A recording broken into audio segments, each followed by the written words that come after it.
Hello, welcome back to Alnahudy Central, and welcome back if you are a current subscriber. If you're not a subscriber, click in that subscribe button. So what's happened to Alnahudy Central in the last month? Not a great deal, but the two small things that have occurred have had a dramatic impact on the layout. This month's update is focusing on one thing really, and that one thing is Backscenes. Most notably ID Backscenes.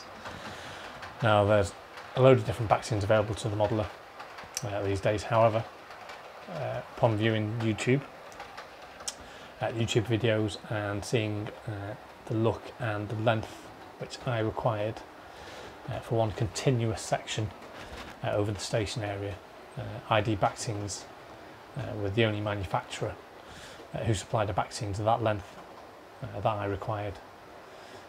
And that length being around 8.5 metres. Now, ID Backscenes had a couple of different Backscenes that were 9 metres in length, and they supplied these in two heights, either 9 inches or 15 inches. Now, because of the slope of my roof, you can see here, it only meant really that I needed a 9-inch on that side above the station, so I chose 9-inch. Now from there was the option of a self-adhesive or a non-adhesive, where you stick down the ID Backscenes yourself, which is the one I chose. I do have to apologise, my normal camera for filming seems to have broken. I don't know what the problem is, so I'm filming this on my phone. So you have to excuse any out of focus or zooming in or anything like that. So the Backscenes I have ordered are called Into the Town. They were delivered from Howard Scenic Supplies, who delivered them in a very efficient manner. And they come packaged in a kind of tube style, which is like this. So they're all well packaged, but they do offer a free delivery on all orders over £17.50. As I was ordering 3 rolls, each containing 2 rolls within each pack, that meant each package had 3 metres of Backscenes, comprising of 1.5 metre rolls, if that makes sense. That meant it also gave me some leeway if I caused any problems with errors or anything like that, as I only needed 8.5 rather than 9. So if you keep on watching this video, we'll skip to how I did it. Some of you might notice that I've changed my clothing in some of the videos. I do a quick change routine, so if modelling doesn't work out, I can always fall back on that. So let's go and cut some wood.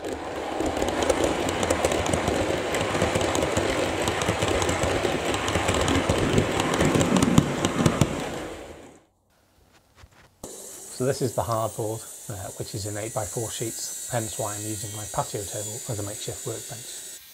And plus I've got no helpers this time, so I'm having to balance this whilst cutting and using power tools, so it doesn't bode well. I also need to attach the hardboard to the wall, so I've chosen to screw these 2x1 lengths into the wall and then attach using the hook and loop tape, or to use its branded name, Velcro tape. So what I'm doing here is I want to cut the whiteboard off the edges of the Backscenes so I can join up the Backscenes as best I can, so there's a neat join between each section. When you're doing this, you've got to make sure, please make sure that the blade is new. If you're using a blunt blade, you're just going to rip your Backscenes, so make sure you get a new blade in there so that you get a clean cut every time.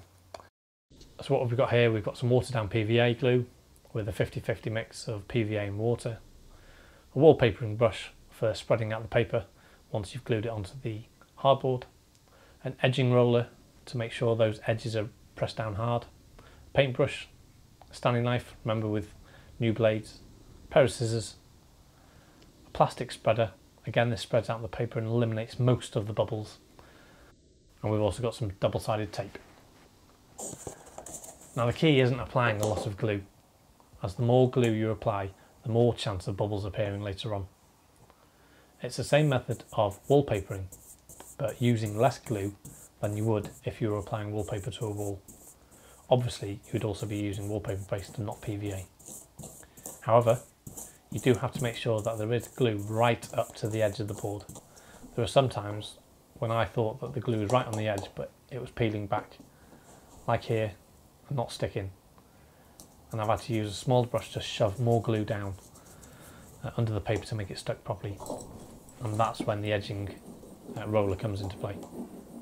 So you need to brush out the sides and away from the stuck down bits so that the air gets a chance to escape. You'll no doubt find air bubbles forming afterwards, but these can be popped with a knife and flattened out. So the double-sided tape acts as a sort of anchor at the end of each back seam. This enables you to roll out the back seams so that it's square to the hardboard. So you join me once the glue has dried, at least 24 hours after you've applied it, and it's time to screw those buttons to the wall. 2 out of 3 of the walls are plasterboard, so I'm using these special plasterboard fixings to get a strong, secure fixing to the wall. I can now stick the hook and loop tape to the batten and mirroring it onto the rear of the back seam.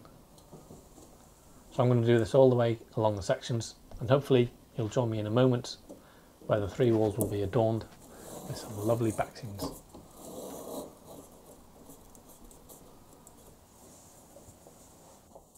So that's the back seams in place now.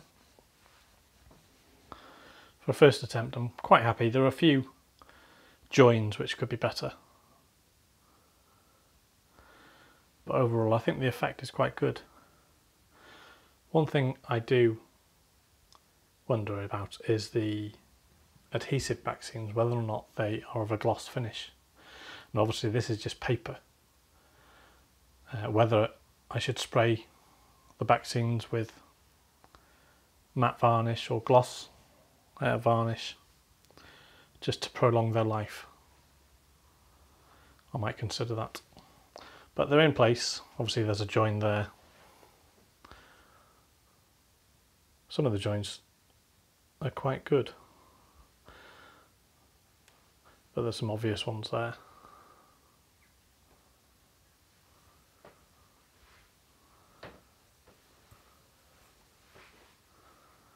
And there's another one, obviously there's a major one there, but what I tend to do in that area there where there's a massive join is hide that with either a building or some kind of scenery.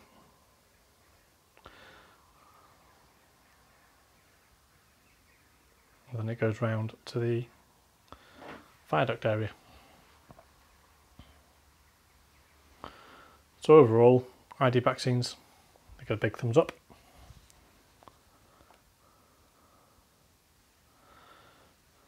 And I'll certainly be using them again on that area over there. Again, the railway room has become quite a mess. And there's another job which I've got to do to tidy up.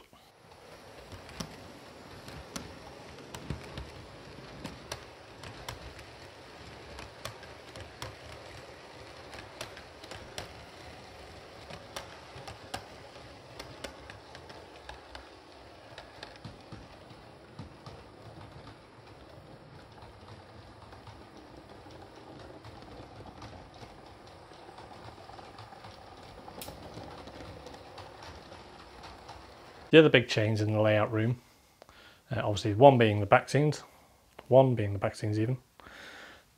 2 is the installation of new lighting. Now it doesn't really show up, well, it shows up too bright, if anything, on the camera.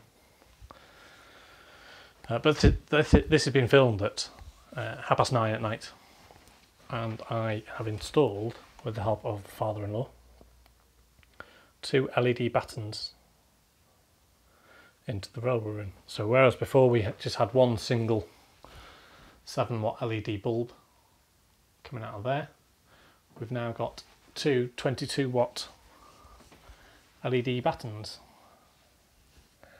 which give off, well, it just makes such a great difference to the actual lighting of the layout room.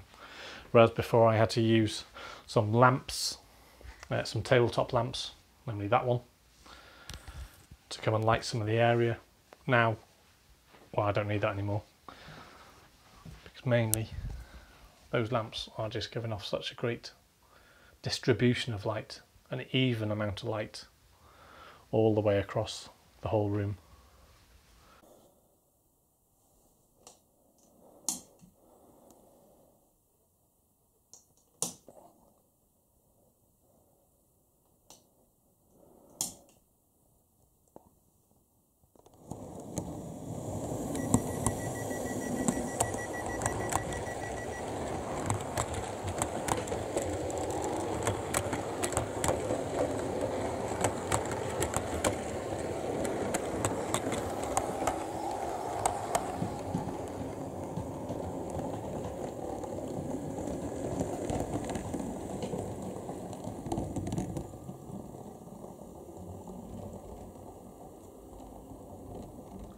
So I hope you've enjoyed that update. Granted, not a lot has taken place, but the two things that have taken place, i.e. the back scenes and the lighting, have dramatically changed the layout, and slowly but surely we're getting there. Now next month, I'm not sure what's going to be happening, as it is stiflingly, is that a word? Stiflingly? Well, it's been hot, so hot to the point that I'm melting, and I know next month I'm being sent away with work, so I hope to get something done at least, even if it's small. Any comments, please put them in the comment section below, negative or positive, because I know for sure I'm no expert. So the people who are out there who are experts, who are more proficient at things, I would certainly welcome any feedback. Thanks for tuning into this update.